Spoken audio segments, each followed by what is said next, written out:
देखिए बच्चों, अब हम 11th क्वेश्चन करते हैं और 11th क्वेश्चन के जो हमारे पार्ट्स हैं उसमें सबसे पहले पार्ट पे डिस्कशन कर रहे हैं, ए पार्ट पे। ये मैंने वैसे स्टेटमेंट भी लिख दिया है क्योंकि एक बार ना अच्छे से रीड हो जाएगी यहां पे, एक बार ध्यान से समझना। ए और बी पार्टनर है, उनकी प्रॉफिट शेयरिंग रेशियो 2:1 है। इन्होंने सी को एडमिट किया फॉर 1/4 शेयर, और जो 1/4 हिस्से के लिए लिया है which acquired equally from A and B. A और बी से इक्वली ले रहा है, इसका मतलब ए और बी इक्वली हिस्सा दे रहे हैं, इक्वली दे रहे हैं, तो यहीं से ही पता लग जाता है कि सैक्रिफाइसिंग रेशियो ए और बी की कितनी है, 1:1। बिना निकाले भी बोल सकता हूं, लेकिन क्वेश्चन में कह रखा है कि हमें न्यू प्रॉफिट शेयरिंग रेशियो और सैक्रिफाइसिंग रेशियो दोनों निकालनी है, कोई प्रॉब्लम नहीं है। और उसके बाद इन्होंने डी को भी एडमिट किया है, और डी हिस्सा कैसे ले रहा है, ए और सी से, बी से, जिससे भी है। तो हमें 4 काम करने हैं। सी के एडमिशन पे हमें न्यू प्रॉफिट शेयरिंग रेशियो और सैक्रिफाइसिंग गेनिंग रेशियो निकालनी है, फिर डी के एडमिशन पे भी हमें सैक्रिफाइसिंग रेशियो, गेनिंग रेशियो और न्यू प्रॉफिट शेयरिंग रेशियो निकालनी है। ठीक है, तो सबसे पहले हम स्टार्ट करते हैं। Old ratio of A and B कितनी है, 2:1। सी एडमिट हुआ है 1/4 हिस्से के लिए, सीज शेयर 1/4, तो रिमेनिंग शेयर कितना रह जाएगा। क्या रिमेनिंग से करेंगे, पहले ये पढ़ो। क्या इसके बाद कोई इंफॉर्मेशन नहीं दे रखी, दे रखी है। देखो क्या कह रहा है कि सी अपना हिस्सा इक्वली लेता है, मतलब रिमेनिंग लिखने की जरूरत नहीं है, बल्कि सी गेट्स 1/2 ऑफ, क्योंकि इक्वली बोल रखा है, तो 1/2 ऑफ 1/4 फ्रॉम ए, और सी गेट्स 1/2 ऑफ 1/4, क्योंकि उसका हिस्सा 1/4 है, फ्रॉम बी। तो 1/8 और 1/8, तो A is new share, B is new share, और सी इज शेयर। जो ए का नया हिस्सा है, पहले कितना था, 2/3, वो कितना हिस्सा छोड़ रहा है सी के लिए, 1/8। बी का हिस्सा कितना था, 1/3, वो भी कितना हिस्सा छोड़ रहा है, 1/8। और वैसे सी का हिस्सा कितना था, 1/4, या इन दोनों का टोटल कर दूं 1/8 प्लस 1/8, 2/8 को भी 1/4 ही बोलता हूं, तो मैं 1/4 सीधा सीधा लिख सकता हूं। तो ये कितना हो जाएगा हमारा, 13/24, 5/24 और 1/4। तो न्यू प्रॉफिट शेयरिंग रेशियो कितनी हो गई, न्यू प्रॉफिट शेयरिंग रेशियो 13/24, 5/24 और 1/4। तो 13, 5 और 6 हमारी न्यू रेशियो हो गई 13, 5 और 6। अगर मैं बात करूं सैक्रिफाइसिंग रेशियो कितनी है, तो आप खुद से बताएं, मुझे एक बात बताएं। न्यू रेशियो हमने निकाल दी 13, 5, 6, बिल्कुल ओके है, कोई दिक्कत नहीं है। लेकिन अगर क्या मैं ओल्ड माइनस न्यू करके सैक्रिफाइसिंग रेशियो निकालूं, ऐसी कोई जरूरत भी नहीं है, क्योंकि हमें पता है कि सी ने ए से कितना हिस्सा लिया, 1/8, इससे 1/8, तो 1/8 और 1/8 ए और बी दे रहे हैं अपना हिस्सा, तो 1:1, क्योंकि बेस सेम है, तो सैक्रिफाइसिंग रेशियो कितनी आ गई ए और बी की, 1:2। और एक बात देखो ना, ओल्ड में से ये सैक्रिफाइस घटाया तो न्यू आया, देखो ओल्ड में से सैक्रिफाइस घटाया तो न्यू आया। अब मैं ओल्ड में से इसको इधर ले जाऊं, इसको इधर ले जाऊं, तो 1/8 ही तो आएगा। तो हम पहले ऑलरेडी सैक्रिफाइस घटा के तो न्यू निकाला है हमने, तो हमें अलग से सैक्रिफाइसिंग रेशियो निकालने की जरूरत थोड़ी ना, यही तो सैक्रिफाइस है। तो मैं सीधा सीधा कह सकता हूं कि ए और बी की सैक्रिफाइसिंग रेशियो 1/8 और 1/8 यानी 1:1 है, क्योंकि बेस सेम है। बस सिंपल सा पॉइंट था। बात यह है कि अब आपको यह ध्यान रखना है कि 13, 5, 6 रेशियो आ गई है, कौन सी, न्यू। ए बी सी की न्यू रेशियो 13, 5, 6 आ गई है। मुझे ये क्यों याद रखनी है, क्योंकि अब डी एडमिट हो रहा है, डी के एडमिशन के टाइम पे ये ओल्ड रेशियो है और हमें न्यू निकालनी है, बात को समझे। तो यहां तक का पहले आप सॉल्यूशन नोट करें, खुद से नोट करें एक बारी, देखें। अब डी एडमिट हुआ है, ओल्ड रेशियो एबीसी की 13, 5, 6 जो हमने निकाली थी। कह रहे हैं कि C sacrifice 1/2 of his share in favour of D. D का हिस्सा नहीं बताया, देखो सी का हिस्सा बता रखा था 1/4 हिस्से के लिए है, डी का बताया नहीं है, ये बात ध्यान रखना। तो हम कैसे करेंगे, जो सी है अपना कितना हिस्सा छोड़ रहा है, डी, तो सी सरेंडर्ड 1/2 ऑफ, मतलब अपने हिस्से का, और इसका हिस्सा कितना है, 6/24। इन फेवर ऑफ डी। कितने, ये एक बार निकालते हैं। फिर ए सरेंडर कर रहा है, ए सैक्रिफाइस कर रहा है 1/3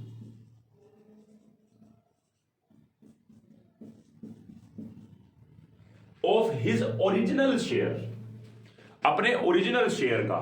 देखो आप कहेंगे ओरिजिनल शेयर का क्या मतलब है, ए का हिस्सा तो 13/24 है, ये ओरिजिनल शेयर, ओरिजिनल का मतलब है सी के आने से भी पहले जो था, इसका 1/3। देखो ऐसा लिख सकता है ना, ये इंपॉर्टेंट वर्ड है ओरिजिनल शेयर। तो 2/3 का 1/3 तो 2/9 और इसका 3/24 यानी 1/8 भी बोल सकते हैं।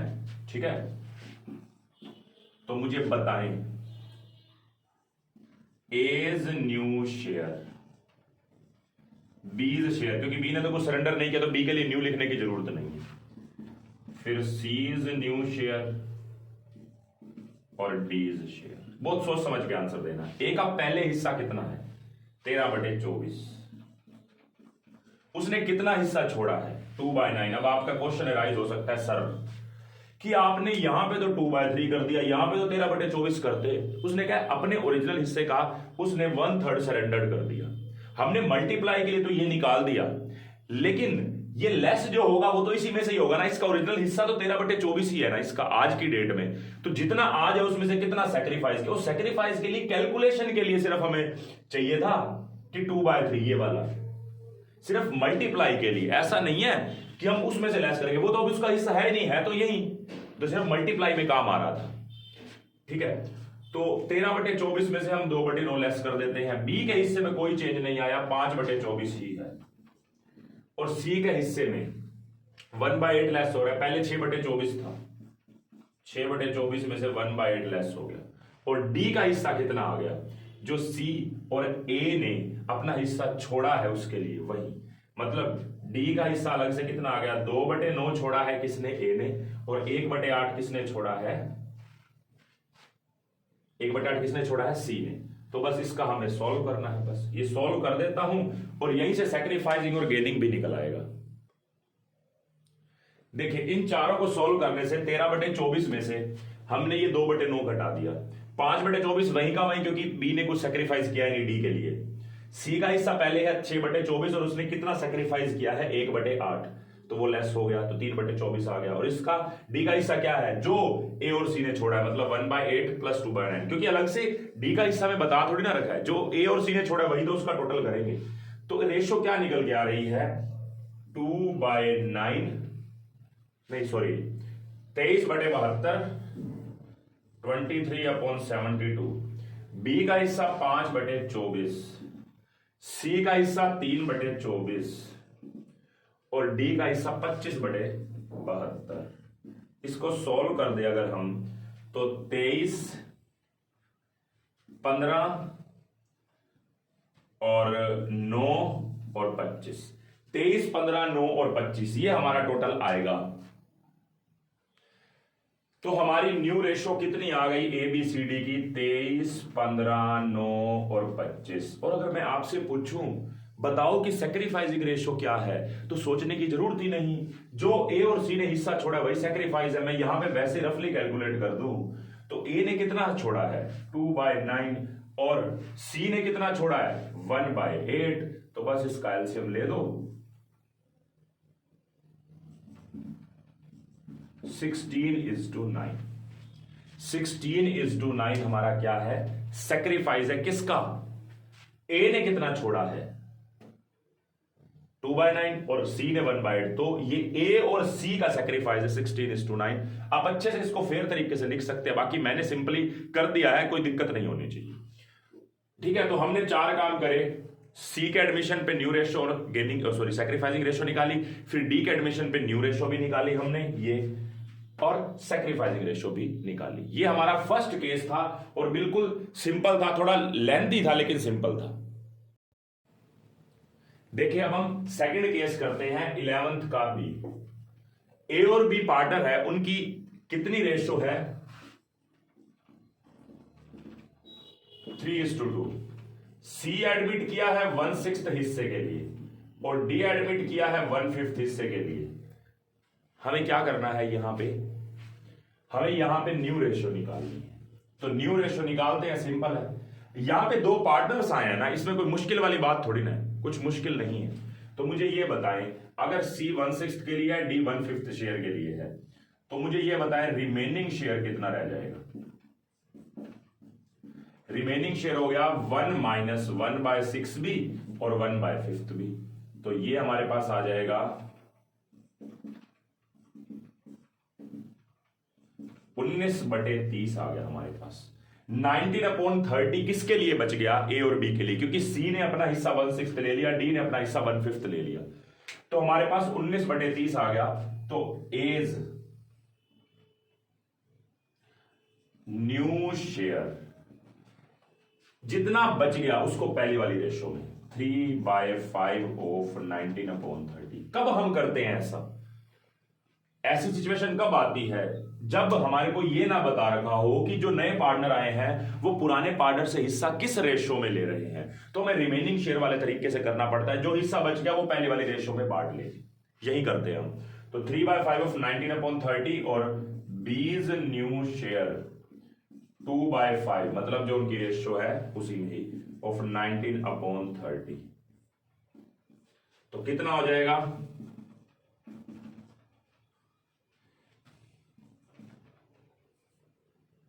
ये हो जाएगा हमारे पास,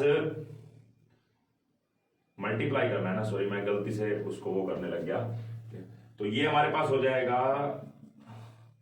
19/50 और ये हमारे पास हो गया 19/75।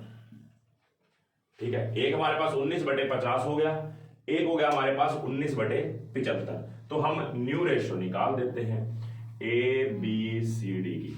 क्या बनी न्यू रेशो, 19/50, 19/75 और सी का हिस्सा 1/6, डी का हिस्सा 1/5। तो ये हमारे पास हो जाएगी। अभी हमें इसको सॉल्व करना है ऐसी सिचुएशन पे जिस जो सारा सभी के एलसीएम में कवर हो रहा हो, मतलब 150 हो गया हमारे पास। तो 3 57 38 25 और ये हो गया हमारा 30। तो हमारी रेशियो निकल के आ गई 57 38 25 और 30। आप इसका एक बार टोटल भी करके देख सकते हैं कि ये मैच हो भी रहा है कि नहीं। देखिए अगर इसका टोटल जो है वो बेस से के टोटल पे आ रहा है, मतलब 150 हो रहा है, तो इसका मतलब ठीक है, तो आ भी रहा है, आप करके देख लें 150 टोटल बन रहा है। तो एबीसीडी की न्यू रेशियो जो आई है वो कितनी आ गई, 57 38 25 30। अगर मुझे यहां पे सैक्रिफाइसिंग रेशियो निकालनी पड़े, बल्कि एक बात बताऊं, इस क्वेश्चन में सैक्रिफाइसिंग और गेनिंग रेशियो दोनों निकलेंगी। पता है गेनिंग रेशियो सैक्रिफाइसिंग रेशियो कब निकलती है, जब दो लोगों ने कम से कम सैक्रिफाइस कर रखा हो। अगर अकेला ही कोई सैक्रिफाइस करेगा तो उसकी सैक्रिफाइसिंग रेशियो थोड़ा बनती है। यहां पे चेक करके देखो, ए और बी ने सैक्रिफाइस किया है और सी और डी ने गेन किया है, तो गेनिंग रेशियो भी निकलेगी, सैक्रिफाइसिंग रेशियो भी निकलेगी। इसलिए एक बार हम करके देखते हैं। 57 38 25 और 30, ये हमारा आंसर आया है। देखें, सैक्रिफाइस और गेन निकालने के लिए हमने ओल्ड रेशो 3:2 लिखी, सी और डी की तो ओल्ड रेशो थी नहीं, और न्यू रेशो 57/150, 38/150, 25/150 और 30/150 हमने लेस कर दी सैक्रिफाइस और गेन निकालने के लिए, ओल्ड माइनस न्यू कर दिया। अब हमें करना है सोल्व इसको। तो सोल्व आप एक बार खुद से भी करें, मैं भी करता हूं। देखें, ए का सैक्रिफाइस हो रहा है 33/150, इसका हो रहा है 22/150। अगर मैं इसको देखूं तो हमारी रेशियो क्या बन रही है सैक्रिफाइस की, क्योंकि इन दोनों का तो गेन है। तो मैं बोलूंगा sacrificing ratio of A and B 33/150 और 22/150। तो रेशियो बन गई 33:20, मतलब ये बन गई हमारे पास 3:2। ये सैक्रिफाइसिंग रेशियो ए और बी की है। अब सी और डी की गेनिंग रेशियो,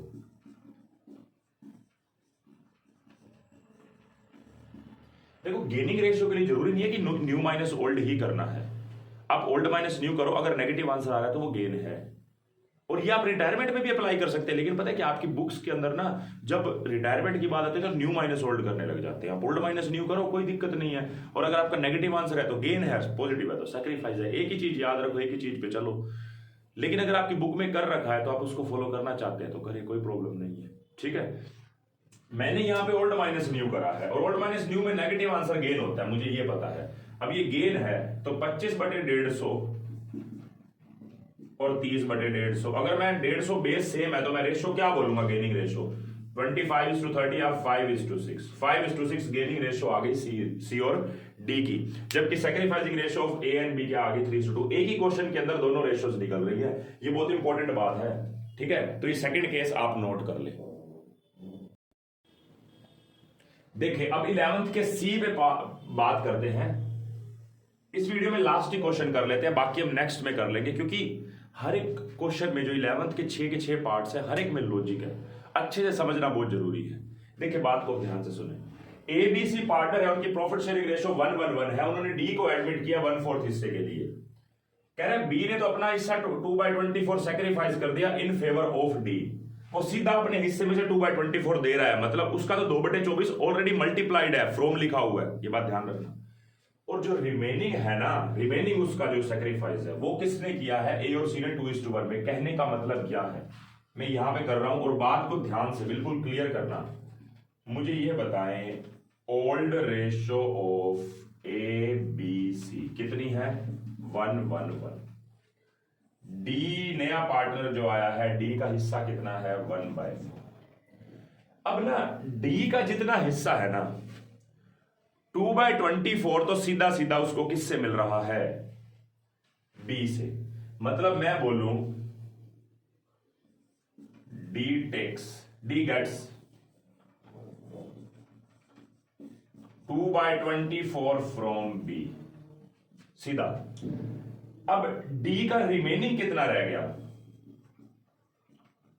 रिमेनिंग डीज शेयर, अगर उसका 1/4 है, उसमें से 2/24 तो बी ने दे दिया, तो उसका रिमेनिंग हिस्सा रह गया 4/24। 4/24, ये 4/24, तो D gets and D gets, वो अपने 4/24 को, मतलब उसका टोटल हिस्सा तो था 1/4, 1/4 में से उसने 2/24 तो किससे ले लिया, किससे, बी से। रिमेनिंग डी शेयर कितना रह गया, अगर आप देखें तो 4/24 को वो किससे ले रहा है, ए और सी से 2:1 में, मतलब 2/3 ऑफ 4/24 और 1/3 ऑफ 4/24। मतलब डी का तो सीधा बता दिया 2/24, और बचे हुए हिस्से को वो 2:1 में किससे ले रहा है, फ्रॉम ए एंड फ्रॉम सी। बिल्कुल सिंपल था। तो क्या करेंगे हम यहां पे, तो 1/9 आ गया हमारे पास, ठीक है, और इसका 1/18 आ जाएगा। तो मुझे एक बात बताएं, एज न्यू शेयर कितना हो जाएगा, बीज न्यू शेयर कितना हो जाएगा, और सीज न्यू शेयर कितना हो जाएगा। बहुत सोच समझ के बताना। ए का पहले हिस्सा कितना था, 1/3, बी का भी 1/3, सी का भी 1/3। ए ने अपना कितना हिस्सा छोड़ा है, 1/9। बी ने कितना छोड़ा है, सीधा सीधा बता देता उसने तो, कि मैं 2/24 छोड़ दूंगा, तो 2/24। और सी ने कितना छोड़ा है, 1/18। आप इसको सॉल्व कर दो बस, 2/9, ठीक है।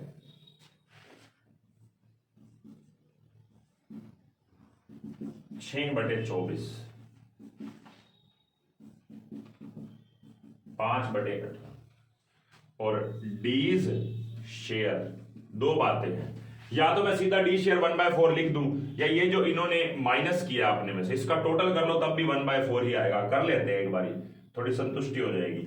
1/9 इसने छोड़ा है, 2/24 इसने छोड़ा है, 1/18 सी ने छोड़ा है। आप इसको करके देख लें।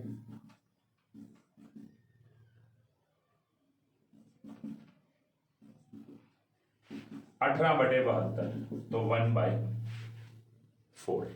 1/4 डी का हिस्सा यही तो था, बिल्कुल सिंपल। तो हमारी न्यू रेशो कितनी निकल के आ रही है? न्यू प्रॉफिट शेयरिंग रेशो 2/9, 6/24, 5/18 और 1/4। तो 16,